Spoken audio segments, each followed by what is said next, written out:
이사야 40장의 말씀은 이제 새롭게 시작되는 이사야의 말씀입니다. 그 전까지는 열방에 대한 심판의 메시지이고 40장부터는 그 심판이 이루어진 이후에 하나님께서 이사야에게 주신 말씀이죠. 그런데 이사야가 그 한 160년 이상, 200년 가까이 어떤 그런 공백을 딛고 다시 하나님의 말씀을 기록했다기보다는 여러 가지 이제 설이 있죠. 왜냐하면 이사야가 그렇게 오래 산 사람이 아니다 보니까 앞에 이사야, 즉 1장에서 39장까지의 이사야를 제1 이사야서라고 얘기하고 40장부터 또 마지막까지 보는 사람들도 있고 또 이것을 두 개로 또 나눠 40장에서 66장까지를 두 개로 나누어서 제2 이사야, 제3 이사야서로 기록하는 사람들도 이제 판단하는 사람들도 있어요. 그런데 요즘은 이렇게 신학의 흐름이 이것을 통으로 보는 경향이 강합니다. 과거에는 그냥 통상적으로 지금 오늘 40장에 나와 있는 것처럼 그 전까지는 남유다가 멸망하기 전에 그 이사야를 통해서 주신 예언의 말씀이라고 보고 이 40장부터는 그 남유다가 바벨론으로 포로로 잡혀갔다가 그 포로기를 다 끝내고 돌아와서 후기에 저작이 되었다라고 이야기하는 것이 보통이었는데 요즘은 이것을 그 이사야서를 세 개로 혹은 두 개로 나누지 않는 경향이 있습니다. 왜냐하면 이사야서가 여러 사본들, 성경의 사본들 중에서 함께 발견이 됐고 비교적 온전한 모습으로 발견이 된 성경이기 때문에 이것을 따로 저작이 되었으면 따로 발견되거나 그랬어야 되는데 그렇지 않다는 것이죠. 보관 상태도 좋고 또 온전한 형태고 또 같이 발견된 것으로 봐서 이것이 통으로 제작됐을 가능성이 있다. 그러면 어떻게 이것을 판단하느냐? 이사야를 통해서 주신 하나님의 말씀을 어느 부분까지 공개하고 또 어느 부분부터는 봉함해서 때가 이르면 그때 다시 이 말씀을 오픈하도록 하는 그런 이사야의 유언이 이렇게 남겨졌지 않을까라고 보는 거예요. 그래서 이사야서가 지금 40장부터 이루어지는 장들은 그 전 말씀에 비해서는 160년이 훨씬 지난 이후의 말씀들이에요. 그러니까 아마도 이것이 보관되다가 그동안은 봉함시켜 놨다가 이사야의 명대로 그래서 일정 부분은 공개해 두고 그 이후에 그래서 그들이 포로기에서 돌아온 이후에 이 말씀이 이제 그 봉함되었던 것이 오픈되면서 그들에게 알려졌을 가능성이 있다. 이렇게 보는 거죠. 그래서 여러분들이 성경을 묵상해 가실 때 이 40장부터는 전혀 새로운 시대에서 이 말씀이 개봉되어서 우리에게 알려지고 있다는 것으로 이렇게 판단하셔야 돼요. 특별히 1절에 보면 1절과 2절에 보면 너희의 하나님이 이르시되 너희는 위로하라 내 백성을 위로하라. 그 전까지는 심판의 메시지만 주를 이루었어요. 그런데 지금부터는 뭐예요? 위로하라는 거예요. 그래서 그 백성을 위로하되 너희는 예루살렘의 마음에 닿도록 말하며 그것에게 외치라. 그 노역의 때가 끝났고 즉 포로기가 끝났다는 거예요. 그 죄악이 사함을 받았느니라. 그러니까 그들이 충분한 대가를 받고 예레미야의 예언처럼 70년 포로기를 마치고 예루살렘으로 돌아왔다는 거예요. 그래서 그 백성들이 그 모든 노역의 때가 끝났고 죄악이 사함을 받았다 이렇게 선언하고 있죠. 그래서 그 백성들을 위로하라는 것입니다. 그래서 그들이 여호와의 손에 벌을 배나 받았다 이렇게 표현하고 있죠. 3절은 또 외치는 자의 소리여 이르되 너희는 광야에서 여호와의 길을 예비하라 사막에서 우리 하나님의 대로를 평탄하게 하라. 물론 이것이 가까운 미래인 그들이 포로기에 돌아와서 이제 하나님과 동행하는 삶을 얼마간 살아나가는 데 있어서의 그 길을 예비하라는 뜻도 되겠지만 우리가 잘 아는 이 말씀은 누가 인용을 해요? 세례 요한을 향해서 인용된 말씀이잖아요. 그래서 세례 요한이 메시아의 올 길, 즉 예수 그리스도께서 이 땅에 오실 것이고 그 메시아의 길을 예비하도록 보내심을 받은 자라고 우리가 알고 있잖아요. 이 말씀이 그 세례 요한을 묘사할 때 인용된 말씀이라는 거예요. 그래서 오늘 이 말씀은 가까운 미래, 즉 이 백성이 예루살렘으로 다시 돌아와서 하나님과 동행하는 새로운 삶을 살아나갈 것에 대한 그 길을 예비하고 평탄하게 하라는 메시지이면서 더 멀리 보면 이것이 메시아를 향한 말씀이기도 해요. 그래서 예수 그리스도가 이 땅에 오실 텐데 그의 길을 예비하고 그의 길을 평탄하게 하라, 이런 표현이죠. 또 더 먼 미래를 향해서 보면 우리에게 해당되는 말씀이에요. 예수 그리스도께서 이 땅에서 그 십자가를 지고 모든 사람의 죄를 감당하고 나서 부활하신 후에 승천하셨잖아요. 그리고 그 예수님께서 다시 재림하실 거잖아요. 그래서 우리는 뭐예요? 그 재림하실 예수 그리스도의 그 길을 예비하고 평탄하게 하는 사명이 우리에게 주어져 있다라고 하는 것까지 우리가 확대해서 해석할 수 있다는 것이죠. 4절에 골짜기마다 도두어지며 산마다 언덕마다 낮아지며 고르지 아니한 곳이 평탄하게 되며 험한 곳이 평지가 될 것이고, 즉 예수 그리스도 또 먼 미래 예수 그리스도의 재림, 또 오늘 가까운 데에서는 이 백성이 다시금 돌아와서 이 예루살렘, 폐허가 된 예루살렘을 다시 복구하고 평탄하게 하고 또 하나님과 얼마간 또 동행하는 삶을 살아나갈 것에 대한 그 비전과 희망을 이렇게 표현한 것이죠. 그런데 중요한 말씀은 5절입니다. 여호와의 영광이 나타나고 모든 육체가 그것을 함께 보리라. 이는 여호와의 입이 말씀하셨느니라. 그러니까 하나님께서 말씀하신 바인데 여호와의 영광이 나타난다 그랬어요. 그리고 모든 육체가 그것을 본다고 얘기했어요. 이게 이제 메시아를 예언한 구절로 우리는 보는 것이죠. 여러분들이 잘 아는 요한복음 1장 14절의 말씀을 제가 읽어드릴게요. 말씀이 육신이 되어 우리 가운데 거하심에 우리가 그의 영광을 보니 아버지의 독생자의 영광이요 은혜와 진리가 충만하더라 그랬어요. 그러니까 육신이 되어서 우리 가운데 거하신다 그래서 우리가 그 영광을 본다 했어요. 그러니까 예수 그리스도를 말씀하시는 거잖아요. 그러니까 예수 그리스도께서 육신이 되어서 이 땅에 오시는데 우리가 그 영광을 본다 했어요. 오늘 말씀에도 뭐예요? 여호와의 영광이 나타나고 라고 그랬어요.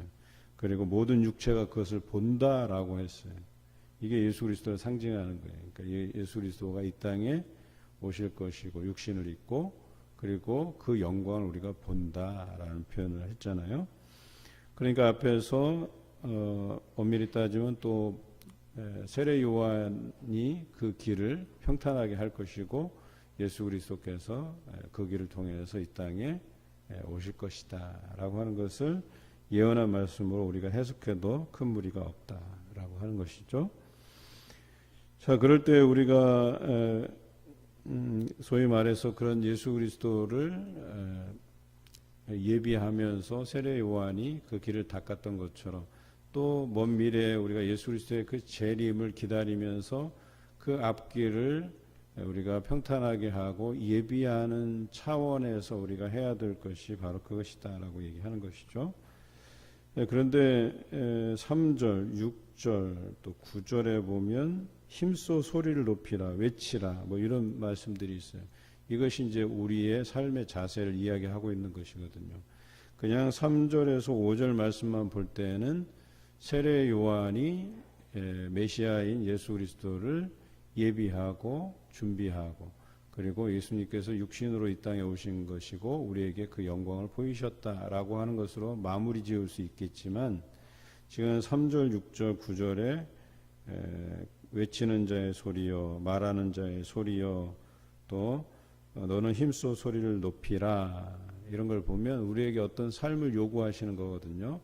뭘 외치는지 또 무슨 소리를 말해야 되는지 또 우리가 어떤 소리를 높여야 되는지에 대해서 이야기하고 있어요. 그 첫째가 앞서 말씀드린 것처럼 여호와의 길을 예비하는 것, 평탄하게 하는 것. 즉 오실 예수 그리스도를 재림하실 예수 그리스도를 위해서 우리가 그 길을 예비하고 준비하고 선포하고, 그래서 하나님의 나라가 가까이 왔음을, 예수 그리스도의 재림이 곧 이루어질 것임에 대한 마라나타 주 예수여 어서 오시옵소서 요한계시록에서 이야기한 것처럼 주의 재림을 선포하고 그 길을 예비하고 준비하는 일들을 우리에게 하라고 말씀하시는 것이죠. 두 번째는 6절에 외치라. 무엇을 외치느냐? 모든 육체는 풀이요 그의 모든 아름다움은 들의 꽃과 같으니 풀은 마르고 꽃이 시들면 여호와의 기운이 그 위에 불미라. 이 백성은 실로 풀이로다. 풀은 마르고 꽃은 시드나 우리 하나님의 말씀은 영원히 서리라 하라. 여기서 말하는 풀은 열방을 의미하기도 하고 구체적으로는 바벨론을 의미하기도 해요. 그래서 바벨론은 결국은 풀이고 또 바벨론과 같은 모든 열국은 풀이다. 풀은 마르는데 또 꽃은 시드는데 오직 여호와의 말씀은 영원히 서리라라고 말씀하시는 거죠. 그러니까 우리의 의지할 바가 열방을 의지할 필요가 없고 또 바벨론과 같이 강대국이라 할지라도 그것을 의지할 필요가 없다고 이야기하는 거예요. 우리가 의지할 바는 여호와의 말씀이다. 그 말씀을 의지하고 붙드는 것이 매우 중요하다. 그래서 우리의 입술로 모든 풀, 모든 꽃들은 마르고 시드나 우리 하나님의 말씀은 영원히 서리라 하라. 우리가 이것을 선포해야 된다라고 이야기하는 것이죠. 마지막으로 9절에 우리가 외쳐야 될 것은 9절 중반부에 나오는 너는 힘써 소리를 높이라. 두려워하지 말고 소리를 높여 유다의 성읍들에게 이르기를 너희의 하나님을 보라 하라 그랬어요. 하나님을 바라보라는 거예요. 하나님께 집중하라는 거예요. 하나님만 의지하라는 거예요. 그래서 이것이 우리가 외쳐야 될 삶이다라고 이야기하는 것이죠. 우리의 입술로 쓸모없는 것들을 말하고 필요 없는 말들을 쏟아내는 것보다는 우리의 입술로 여호와의 길을 예비하고 평탄케 하는 일에 사용되고 또 뿐만 아니라 여호와의 말씀이 영원히 서리라 말하고 마지막으로 너희의 하나님을 바라보라고 이렇게 강조하고 선포하는 그 입술로 사용되기를 하나님께서 원하신다라고 하는 것이죠. 우리는 살아가면서 이것이 우리가 창조되고 이 땅에 보내어진 목적이라고 이야기할 수 있어요. 중요한 것은 1절에 나와 있는 것처럼 내 백성을 위로하라 이 말씀에 대한 진의, 참된 의미를 깨달아 알 필요가 있다는 것이죠. 그 뒤 이어서 세 가지 외치는 말씀의 진의는 뭐냐? 결과적으로 내 백성을 위로하는 길이다 라고 이야기하는 것이죠. 이 험난한 세상을 살아가면서 고통 중에 있는 우리의 백성, 하나님의 백성, 나의 동료, 나와 함께하는 그 신앙의 동지들을 위해서 해야 될 말씀이에요. 이게 위로하라, 내 백성을 위로하라. 여러분, 위로해도 모자라는 삶인데도 불구하고 누군가를 저주하고 미워하고 비판하고 원망하고 불평해야 되겠습니까? 안개와 같은 이 인생을 살아가면서 그 쓸모없는 말들을 우리가 퍼부어서 무슨 유익이 있다고 그런 일들을 우리가 하겠습니까?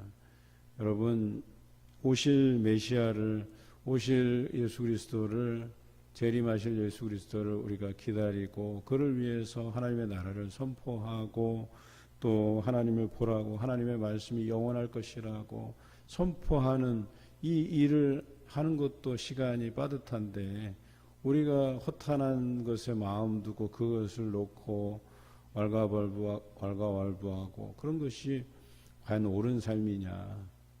우리는 그런 것들을 다 내려놓을 수 있어야 된다는 거예요.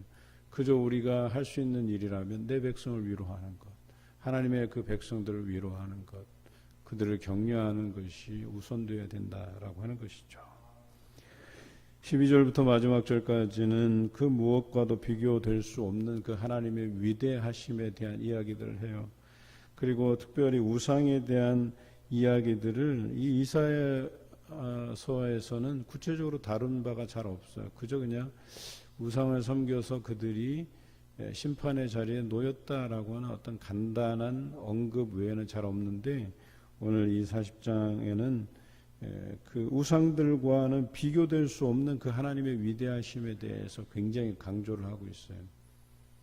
더불어서 그 우상을 섬기는 나라들도 영원하지 않을 것이고, 그래서 17절에 보면 그의 앞에는 모든 열방이 아무것도 아니라 그는 그들을 없는 것 같이 빈 것 같이 여기시느니라.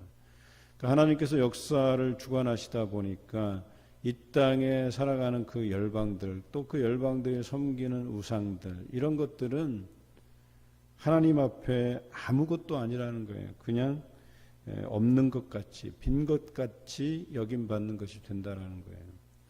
그들은 어떤 나라의 강력한 군대, 어떤 경제적인 지위, 뭐 외교적인 능력 이런 것들을 보고 나라를 의지할지 모르지만, 또 가나안의 어떤 신들은 뭐 다산의 신이고 풍요의 신이고, 그래서 그것을 믿으면 자신이 풍요로움을 얻고 또 많은 자녀를 얻는다는 이 모든 것이 다 헛됨을 이야기하는 거예요. 그것에 비교해서 우리 하나님은 위대하신 분이다. 너희가 믿고 의지하는 그 강력한 것들, 그 신들, 우상들 하나님 앞에 서면 없는 것 같이 여김을 받고 빈 것 같이 여김을 받을 만한, 정말 우리가 높여 이를 만한 분은 하나님 한 분뿐이시다, 이렇게 이야기하고 있는 것이죠. 23절에 보면 귀인들을 폐하시며 세상의 사사들을 헛되게 하신다 그랬어요. 그들은 겨우 심기고 겨우 뿌려졌으며 그 뿌리가 겨우 땅에 뿌리를 박자 곧 하나님의 입김이 부시니 그들을 말라 회오리 바람에 불려가는 초계 같게 하신다 그랬어요. 그들이 아무리 잘나고 강력하고 대단한 것들이라 해도 그냥 겨우겨우 이렇게 땅에 심겨져서 겨우겨우 뿌리 내리다가 여호와의 입김이 한번 바라면 그냥 싹 다 그 회오리 바람에 날아가는 것 같은 그런 초계 같도다, 이렇게 표현한 거예요. 아무것도 아닌 거예요, 그냥. 그런데 그런 존재들을 향해서 그 존재들을 섬기고 의지하고 한다는 것 자체가 무의미하다라고 우리에게 말씀하시는 것이죠. 여러분, 이것을 우리가 기억하셔야 돼요. 우리 땅 끝까지 이 창조하신 그 하나님, 피곤하지도 않으시고 곤비하지도 않으시고 명철에 한이 없으시고 또 피곤한 자에게 능력을 주시고 무능한 자에게 힘을 더하시는 이 하나님을 의지할 필요가 있다라고 하는 것이에요. 그때 소년이라도 피곤하며 곤비하며 장정이라도 넘어지며 쓰러지되 오직 그 하나님만 의지하는 사람은 어때요? 새 힘을 얻게 된다. 그래서 독수리가 날개치며 올라감 같을 것이다. 다른 박질에도 곤비하지 아니하고 또 걸어가도 피곤하지 않게 될 것이다, 이렇게 이야기하고 있죠. 전에 제가 열심히 또 학창 생활을 보낼 때 우리를 지도하셨던 전도사님이 이 말씀을 들어서, 그때는 우리가 철야 예배를 참 많이 했던 것 같아요. 금요일 날 모여서 기도하면 뭐 새벽 뭐 4시, 5시까지 이렇게 이어져 하죠. 9시나 10시 모이면 뭐 4시, 5시까지 하고 잠깐 쉬었다가 새벽 기도 드리고 뭐 이랬던 기억이 나요. 그러니까 철야의 개념이 그랬어요. 그리고 또 중고등부 아이들 데리고 기도원에 가서 또 새벽까지 이렇게 기도했던 모습들을 하면서, 그래요. 우리가 피곤할 것이 없다. 하나님께서 새 힘을 주시면 피곤할 것이 없다. 그래서 새벽까지 깨어 기도해야 된다, 이런 말씀들을 많이 강조했던 것 같아요. 또 이상하게 또 그걸 또 믿으니까 졸음도 안 오고 또 그렇게 깨어서 뭐 한 6, 7시간을 계속해서 기도했던 기억이 납니다. 지금 아마 여러분들도 마찬가지겠지만 찬송하고 기도하고 한 6, 7시간 기도하라 그러면 배견하기가 어려워. 뭐 1시간 앉아서 예배 드리는 것도 막 지겨워갖고 1시간쯤 되면 다들 뭐 엉덩이가 들썩들썩 할 판인데, 그래서 과거의 그 신앙들이 좀 부럽기도 하고 다시금 우리가 좀 원색적인 어떤 복음 또 믿음의 자세들을 좀 회복해야 될 필요가 있겠다 하는 생각이 들어요.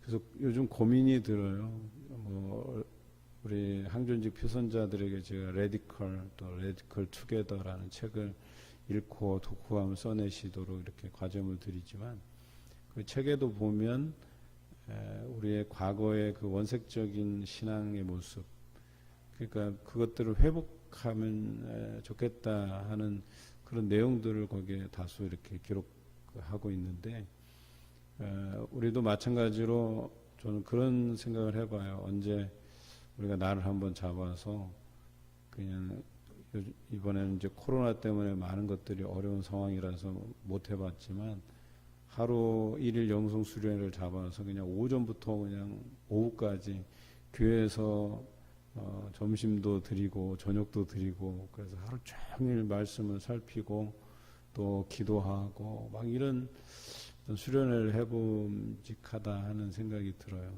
아니면 또 외부로 나가서 전체 교인들 대상으로 해서 수련회를 가져도 좋겠다. 과거와는 참 많은 것이 달라졌다 하는 생각을 해보는 거예요. 오늘 이 말씀을 우리가 기억하면 우리의 어떤 신앙들을 다시 한번 회복하는 계기가 되었으면 좋겠어요. 우리 하나님만 우리가 의지하며 따라야 될 것에 대한, 거기에서 우리에게 주어지는 새로운 힘을 공급받는 여러분들의 삶이 되었으면 좋겠고, 뿐만 아니라 우리의 사명, 예수 그리스도가 이 땅에 다시 재림하실 그날을 위해서 그 길을 평탄케 하고 또 하나님의 말씀만이 영원히 남을 것이다 고백드리고, 뿐만 아니라 그런 하나님을 우리가 열심으로 집중해서 바라봐야 될 것에 대해서 외치는, 그래서 그 외침이 많은 백성들, 지친 백성들, 또 우리의 신앙의 게으름이 온 그런 동료들에게 귀한 울림이 되는 외침이 되었으면 좋겠어요. 그래서 그들을 위로하고 격려하고 다시 일으켜 세워서 함께 가자 하는 그런 외침이 되시기를 주님의 이름으로 기원드립니다.